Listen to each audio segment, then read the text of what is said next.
अस्सलाम वालेकुम students. Last हमने बेटा एक्सक्रीशन का चैप्टर कंप्लीट किया था।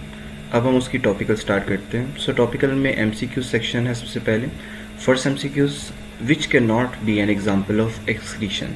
अब एक्सक्रीशन जो है वो किस में, इनमें से एक्सक्रीशन जो है वो कौन सी एग्जांपल नहीं है।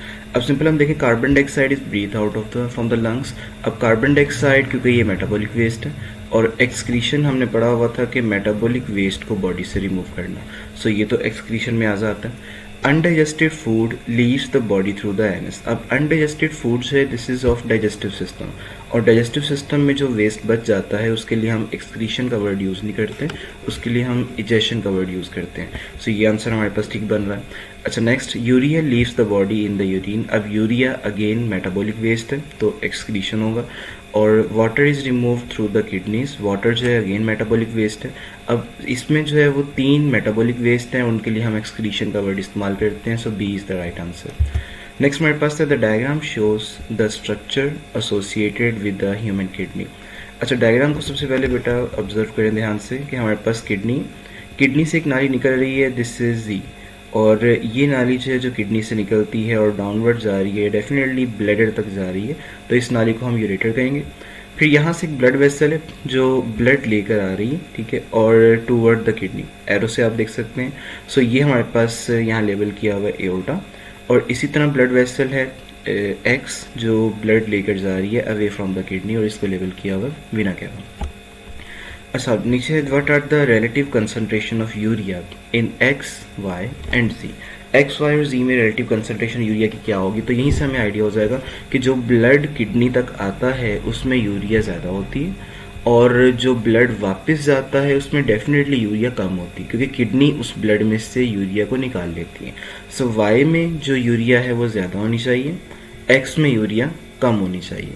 और अगर हम जी को देखें तो जी के अंदर तो है ही वेस्ट है, इसके अंदर तो ब्लड ही नहीं है, इसमें सिर्फ यूरिन है, तो सबसे ज़्यादा जो यूरिया है वो जी में होगी, उससे कम वाई में होगी, और सबसे कम किस में होगी, एक्स में। अच्छा अब आंसर देखें, x is sometime higher than y। तो x के अंदर तो यूरिया ज़्यादा हो ही नहीं सकती y के इस पर, क्योंकि y के अंदर ब्लड उसमें यूरिया ज़्यादा है और किडनी ने उसको साफ करके x में डाल देना, तो ये तो आंसर गलत है। y is always higher than z। अब z के अंदर तो होगी ही यूरिया, इसमें ब्लड नहीं होता, तो डेफिनेटली z के अंदर यूरिया की अमाउंट ज़्यादा होती है y की निस्बत, ये वाला भी गलत हो गया। y is always lower than z। अब ये आंसर ठीक है कि y के अंदर यूरिया की कंसनट्रेशन z की निस्बत हमेशा कम होगी, ठीक है, z में हमेशा जो यूरिया ज़्यादा होगी, क्योंकि यहाँ पे सिर्फ वेस्ट ही मौजूद है। तो लास्ट हमारे पास z is sometime lower than x, तो z is never lower than x, z के अंदर तो हमेशा ज़्यादा ही होगी यूरिया, तो इसका आंसर हमारे पास c आता है। Next question, the diagram refers to the control of water concentration. अच्छा वाटर कंसनट्रेशन किस तरह से कंट्रोल हो रही है कि अगर वाटर जो है वो लेस हो जाए, लेस वाटर इन यूरिन, तो उससे आपकी बॉडी में वाटर इन द ब्लड। अच्छा ये हमारे पास स्टार्ट हो रहा है जी, यहाँ से हम एक इन दोनों में से कंडीशन ले लेते हैं कि अगर water in the blood falling, अगर ब्लड में पानी की मिकदार कम हो जाए तो definitely less water in urine, urine की मिकदार भी कम बनेगी, और इससे क्या होगा कि ब्लड में पानी का लेवल आहिस्ता आहिस्ता नॉर्मल होना स्टार्ट हो जाएगा, राइज हो जाएगा, और मोर वाटर। और अगर जो है वो ज़्यादा पानी ज़रूरत से ज़्यादा हो जाए तो क्या होगा, more water in the urine. तो ये एक्चुअली एक फीडबैक मैकेनिज्म दिखाया गया है कि जब आपके ब्लड में पानी की मिकदार कम हो जाती है तो यूरिन कम बनता है, और जब आपके ब्लड में पानी की मिकदार ज़्यादा हो जाती है तो यूरिन ज़्यादा बनता है, ताकि उस एक्सेस पानी को बॉडी से रिमूव किया जा सके। अच्छा इसके बारे में क्वेश्चंस क्या हैं कि why is this a negative feedback mechanism. ये नेगेटिव फीडबैक मैकेनिज्म क्यों है। अब नेगेटिव फीडबैक मैकेनिज्म बेटा हमें पढ़ा हुआ है, एक ऐसा मैकेनिज्म होता है जो बॉडी में आने वाले चेंज को रिवर्स करता है। अगर बॉडी में पानी की मिकदार ज़्यादा हो रही है तो उसको कम कर दिया जाएगा, कम हो रही है तो उसको ज़्यादा कर दिया जाएगा। सेम ऐसे ही टेम्परेचर अगर कम हो रहा है तो ज़्यादा कर देंगे, अगर ज़्यादा हो रहा है तो उसको कम कर देंगे। तो नेगेटिव फीडबैक मैकेनिज्म इस बेस पे हम इनको कहते हैं। देखिए, it decreases the amount of blood in the amount of water in the blood. अब ये तो गलत हो जाएगा क्योंकि डिक्रीज भी करता है, इंक्रीज भी करता है। It increases any change in the amount of water in the blood. तो इंक्रीज तो करता नहीं, हमेशा इंक्रीज भी करता है, डिक्रीज भी करता है। Next, it increase the amount of water in the blood, again ये भी गलत है। It reverses any change in the amount of water in the blood. अब ये आंसर ठीक है कि जो भी चेंज आएगा पानी की कंसनट्रेशन में ये उसको रिवर्स कर देगा। Next is what is not an excretory product of animal. Again ये वही क्वेश्चन है जो हमने फर्स्ट किया और वो रिपीट हो गया हुआ यहाँ पे। कार्बन डाइऑक्साइड एक्सक्रीटरी प्रोडक्ट है। Undigested waste, this is not the excretory product, इसको हम इजेशन के हेडिंग के अंडर लाते हैं। यूरिया अगेन एक्सक्रीटरी प्रोडक्ट है, यूरिया इन यूरिन एक्सक्रीटरी है, so answer is the B. Question number 5, the diagram represents a kidney dialysis machine. Dialysis machine बेटा हमने पढ़ी हुई है कि डायलिसिस मशीन आपके ब्लड को साफ़ करने के लिए इस्तेमाल होती है। अगर किसकी किडनी जो है वो ठीक से काम नहीं कर रही तो उसका ब्लड जो है वो एक डायलिसिस मशीन में डाला जाता है। अब हम डायग्राम ज़रा ऑब्जर्व कर लें कि एक पेशेंट है और उस पेशेंट का जो ब्लड है वो एक ट्यूब के ज़रिए जो है वो इस डायलिसिस मशीन के अंदर आ गया, और जब ब्लड डायलिसिस मशीन में डाला जाता है तो यहाँ पे जी लिखा होगा। ये जो जी है this is actually a pump. ये पंप होता है ताकि क्योंकि ब्लड अब बॉडी से बाहर आ रहा है तो उसका प्रेशर मेंटेन करने के लिए यहाँ पे एक पंप लगाया जाता है। सो जी इज़ द पंप और ये ब्लड को पंप करेगा into the dialysis machine. Dialysis machine के अंदर जो ब्लड है वो पाइप्स के अंदर, ये जो पाइप्स हैं या ट्यूब्स हैं इनके अंदर ही मूव करेगा, यहाँ से बाहर नहीं निकलेगा। तो इसके अंदर जो ब्लड है वो पाइप्स के अंदर मूव करता है और फिर ये पाइप्स जो हैं वो पेशेंट के अंदर, पेशेंट की वेन में दोबारा इंसर्ट कर दिया जाता है यहाँ से। सो वाई जो है यहाँ पे इस ब्लड को दोबारा से जो है पेशेंट की बॉडी में इंसर्ट कर रहे हैं। अच्छा, एक चीज़ का ध्यान रखा जाता है बेटा कि जब ब्लड डायलिसिस मशीन में आएगा तो जी तो हो गया पंप, यहाँ पे ये पंप है जो पंप करेगा ब्लड को इनटू द डायलिसिस मशीन, और जो वाई है ये वाई जो है इसके कुछ काम है कि ये जो ब्लड वापस पेशेंट तक जा रहा है उसके अंदर कोई एयर बबल ना बने, उसको एयर बबल को बनने को प्रिवेंट करता है। ठीक है, ये इंपॉर्टेंट चीज़ है इसका। ये फिल्टर होता है, फिल्टर भी है और इसके अलावा जो है ये एयर बबल को बनने में ये प्रिवेंट करता है ताकि पेशेंट की बॉडी में कोई एयर ना जाए, ठीक है, सिर्फ ब्लड जाए। इसके अलावा अगर हम देखें डायलिसिस मशीन का जो ये बाहर वाला एरिया है, ट्यूब्स के बाहर वाला एरिया, यहाँ पे एक्स वाली जो जगह है यहाँ से डायलिसिस फ्लूइड जो है वो लगातार एंटर किया जा रहा है इस ट्यूब के ज़रिए, और लोअर साइड से यूज डायलिसिस फ्लूइड लगातार बाहर निकाला जा रहा है। अच्छा, क्वेश्चन क्या है बेटा इससे related, what are the parts labelled X Y and G. तो जी अभी हमने देखा कि जो जी है दिस इज द पंप, जो वाई है ये बबल्स वगैरह को, एयर बबल्स को ट्रैप करने के लिए इस्तेमाल होता है। तो उसके लिहाज से देखा जाए तो बबल ट्रैप तो हमारे पास वाई बनेगा, तो आंसर बी भी ठीक हो सकता है, सी भी। जो रोलर पंप है, जो पंप है हमारे पास दिस इज द जी, जो पंप है हमारे पास वो जी है, और वाई जो है वो एयर बबल को कंट्रोल करने के लिए ट्रैप है। सो आंसर हमारे पास वाई और जी ये बन रहा है। और लास्ट हमारे पास जो एक्स है ये एक्चुअली टेम्परेचर कंट्रोल होता है ताकि आपके ब्लड का टेम्परेचर जो है वो ज़्यादा ना हो जाए। सो एक्स के ज़रिए जो डायलिसिस फ्लूइड आता है उसका टेम्परेचर मेंटेन किया जाता है ताकि जो ट्यूब्स के अंदर ब्लड है उसका टेम्परेचर भी मेंटेन किया जा सके। So X is the water bath for temperature control. तो आंसर हमारे पास जो है वो सी बनता है यहाँ पे। क्वेश्चन नंबर 6 है, विच substance can be removed from the blood bye kidney machine. अब किडनी मशीन के ज़रिए हम कौन कौन सी चीज़ें रिमूव कर सकते हैं डायलिसिस मशीन के ज़रिए।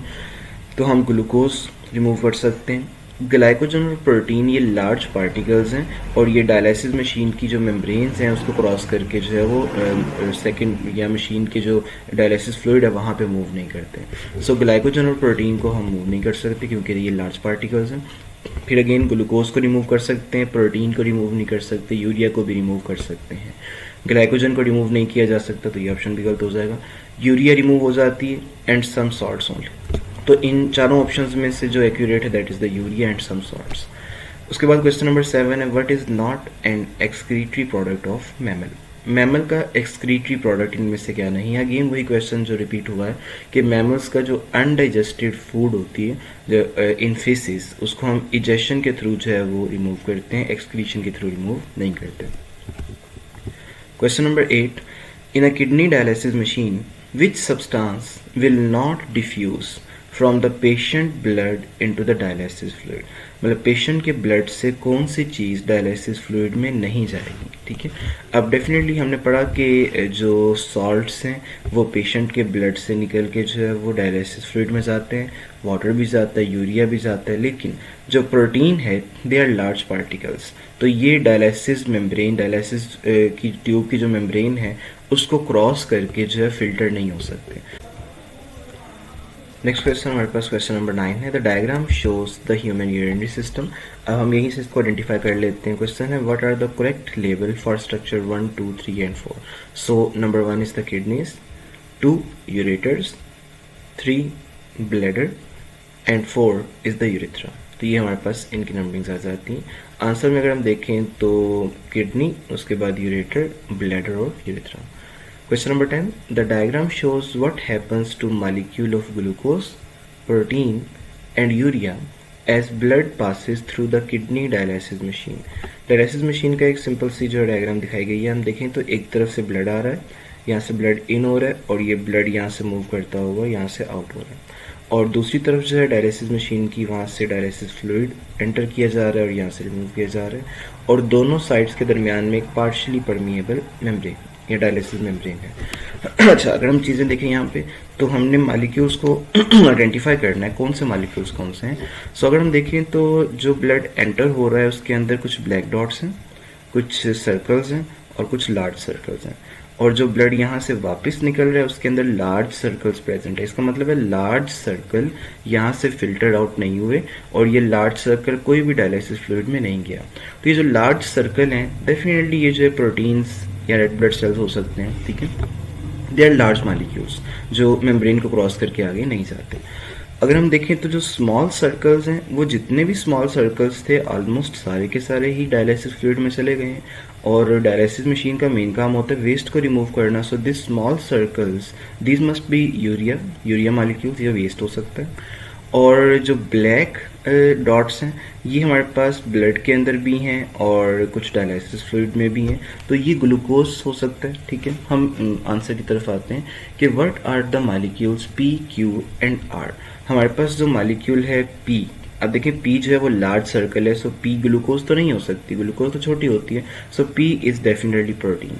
सो हमारे पास सी और डी आंसर ठीक हो सकते हैं।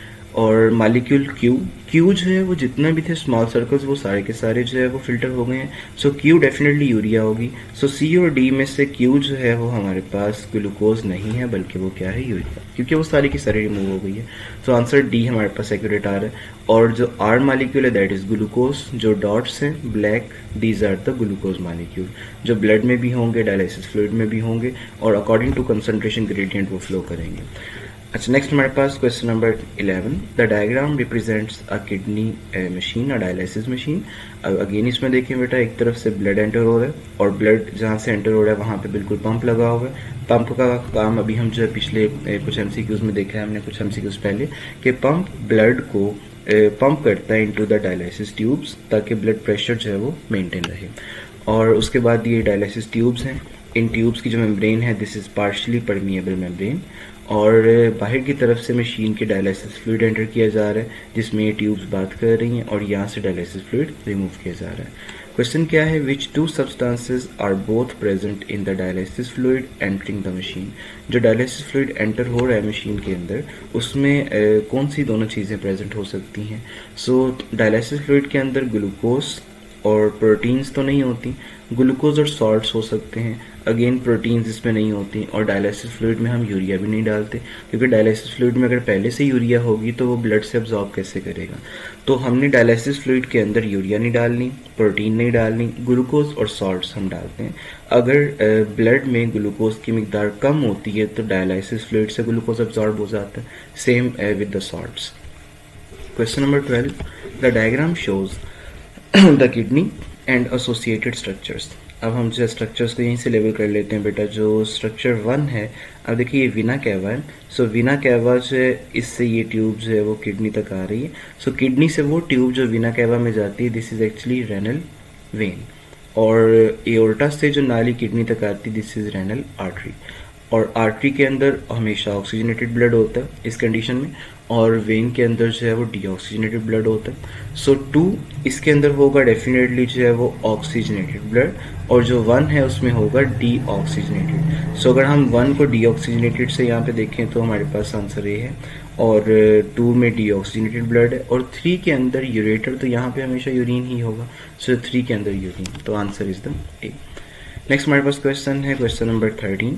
अब the diagram shows the human urinary system which labelled structure is ureter. तो अब तो हम आसानी से आइडेंटिफाई कर सकते हैं यूरेटर कौन सा है इसमें। So answer is D. Question number 14। Which row shows the part of the urinary system that carries out different functions. अब पार्ट ऑफ यूरिनरी सिस्टम हमने देखना है जो डिफरेंट फंक्शन परफॉर्म कर रहे हैं, तो कौन सी रोज है इसमें एक्यूरेट है। मिक्स यूरिन, कौन यूरिन बनाता है, किडनी बनाती है डेफिनेटली। कैरीज यूरिन, यूरिन तो कैरी कौन करता है किडनी से, so that is ureter. Hold urine, bladder, bladder का काम होता है यूरिन को होल्ड करना। और remove urine from the body, that is urethra. So answer is the C. Question number 15. The diagram represents dialysis in a kidney machine. Each shape represents a molecule found in the blood or dialysis fluid. Which shape represents protein? तो हम यहाँ से easily identify कर सकते हैं कि proteins का size बड़ा होता है और वो डायलिसिस मेम्ब्रेन को क्रॉस करके डायलिसिस फ्लूइड में नहीं आते। सो कौन सा सब्सटेंस है जो ब्लड में प्रेजेंट है लेकिन डायलिसिस फ्लूइड में प्रेजेंट नहीं है। सो that is the large circles, the ए। तो ए जो है वो प्रोटीन है और वो सिर्फ ब्लड में है, वो वहाँ से क्रॉस करके डायलिसिस मेम्ब्रेन को डायलिसिस फ्लूइड में नहीं आया। सो ए इज द आंसर। बाकी जो सी है वो भी डायलिसिस फ्लूइड में प्रेजेंट है, डी भी प्रेजेंट है और बी भी प्रेजेंट है। ठीक, नेक्स्ट हमारे पास है question number 16। The diagram shows a simplified dialysis machine. अब सिंप्लीफाइड डायलिसिस मशीन है, एक तरफ से ब्लड आ रहा है, ब्लड आउट हो रहा है, और एक तरफ से डायलिसिस फ्लूइड आ रहा है और डायलिसिस फ्लूइड यहाँ से आउट हो रहा है, और जो ब्लड जिस ट्यूब में मूव कर रहा है दैट इज डायलिसिस मेम्ब्रेन या semi permeable membrane. How do the urea concentration in the blood and dialysis fluid change as they passes through the apparatus। Blood की यूरिया में क्या फ़र्क आएगा और डायलिसिस की यूरिया में क्या फ़र्क आएगा। अब देखें, जब ब्लड इस मशीन से गुजरेगा तो ब्लड में से यूरिया को डायलिसिस फ्लूइड में डाल दिया जाएगा। सो ब्लड के अंदर यूरिया की कंसंट्रेशन क्या हो जाएगी, डिक्रीज, और क्योंकि वो यूरिया डायलिसिस फ्लूइड में गई है तो डायलिसिस फ्लूइड में यूरिया क्या हो जाएगी, increase. So urea concentration in blood decrease and urea concentration in dialysis fluid that increase. तो answer is the B. Question number 17। The diagram shows the human urinary system which structure is urethra. तो हम easily identify कर सकते हैं, हमने काफ़ी दफ़ा इस क्वेश्चन को कर लिया। So urethra is the C. Next question, how does the composition of blood in renal vein differ from that of renal artery. जो रेनल आर्टरी है उसमें ऑक्सीजनेटेड ब्लड होता है, रेनल वेन के अंदर डीऑक्सीजनेटेड ब्लड होता है। रेनल आर्टरी ब्लड लेकर आ रही है टुवर्ड द किडनी, तो उसमें यूरिया की कंसंट्रेशन ज़्यादा होगी और रेनल वेन के अंदर क्या होगी कम। चलिए हम देखते हैं कार्बन डाइऑक्साइड कंसंट्रेशन। ठीक है, how does the composition of blood in the renal vein differ from the renal artery. तो रेनल वेन के अंदर जो है कार्बन डाइऑक्साइड ज़्यादा होगी, ठीक है, क्योंकि ये किडनी से वापस आ रही है, और रेनल वेन के अंदर यूरिया कम होगी क्योंकि किडनी से वापस आ रही है और किडनी ने मैक्सिमम यूरिया को रिमूव कर लिया होगा। So higher carbon dioxide concentration and lower urea concentration. Question number 19। What is correct for the formation of urea. Urea बनाने के लिए कौन सा सीक्वेंस ठीक है। सो फॉर्म्ड फ्रॉम, यूरिया किससे बनाया जाता है, अमाइनो एसिड से। कार्बोहाइड्रेट से यूरिया नहीं बनता। सो अमाइनो एसिड से यूरिया बनता है, और कहाँ बनता है, फॉर्म्ड इन लिवर। यूरिया को सिंथेसाइज किया जाता है लिवर के अंदर और रिमूव किया जाता है फ्रॉम किडनी। उसके बाद क्वेश्चन नंबर हमारे पास, इसका आंसर हो जाएगा बेटा B. Question number 20। In a kidney dialysis machine which substance can not diffuse through the dialysis machine. कौन सा सब्सटेंस डायलिसिस मशीन में डिफ्यूज नहीं कर सकता। सो हम इसको बार बार पढ़ चुके हैं, प्रोटीन डिफ्यूज नहीं कर सकती। So insulin is a protein, तो इंसुलिन जो डिफ्यूज नहीं कर पाएगी, बाकी तीनों चीज़ें डिफ्यूज कर जाएंगी। Question number 21। The diagram shows the human kidneys and their associated structures. और what is the structure labelled X. X क्या है बेटा, हमने बार बार कर लिया, एक्स इज द यूरेटर, तो यूरेटर है simple. The diagram shows a dialysis machine. अच्छा, हमारे पास अगेन एक डायलिसिस मशीन है। Which substance would not be present in the sample of dialysis fluid taken from point x. जो x dialysis fluid है जो बाहर आ रहा है, इसमें क्या चीज़ प्रेजेंट नहीं होगी? डायलिसिस फ्लूइड जो मशीन से बाहर आ रहा है उसमें ग्लूकोज भी होगी, सॉल्ट्स भी होंगे, प्रोटीन्स प्रेजेंट नहीं होंगी क्योंकि ब्लड से प्रोटीन्स अब्जॉर्ब नहीं होती। सो आंसर इज द सी। यहाँ तक बेटा एमसीक्यूज इसके कंप्लीट हो जाते हैं। ठीक है, नेक्स्ट लेक्चर में हम इसकी थ्योरी स्टार्ट करेंगे। सो आपका बेटा एक होमवर्क है, आपने थ्योरी का जो फर्स्ट क्वेश्चन है, describe the function of kidney and describe and explain the ways in which a person may be kept alive even when both of his kidneys have stopped functioning. So ये दोनों questions हैं, हम detailed में पढ़ चुके हैं और काफ़ी आपको आइडिया जो है एमसीक्यू से भी हो गया होगा। सो ये दो क्वेश्चंस आपने अपनी कॉपीज़ पे नोट करने हैं। ठीक है, ये आपका जो है वो होमवर्क है और इसको आपने कंप्लीट करने हैं और समझ के करने हैं बेटा। हम क्वेश्चंस कंप्लीट करेंगे बाद में नेक्स्ट लेक्चर में, तो फर्दर इसको हम डिस्कस करेंगे, लेकिन क्योंकि हम ये सारा कुछ पढ़ चुके हैं और आप ये अब सॉल्व कर सकते हैं, सो कोशिश करें कि इन दो क्वेश्चंस को आपने अपनी कॉपीज़ पे कंप्लीट करना है।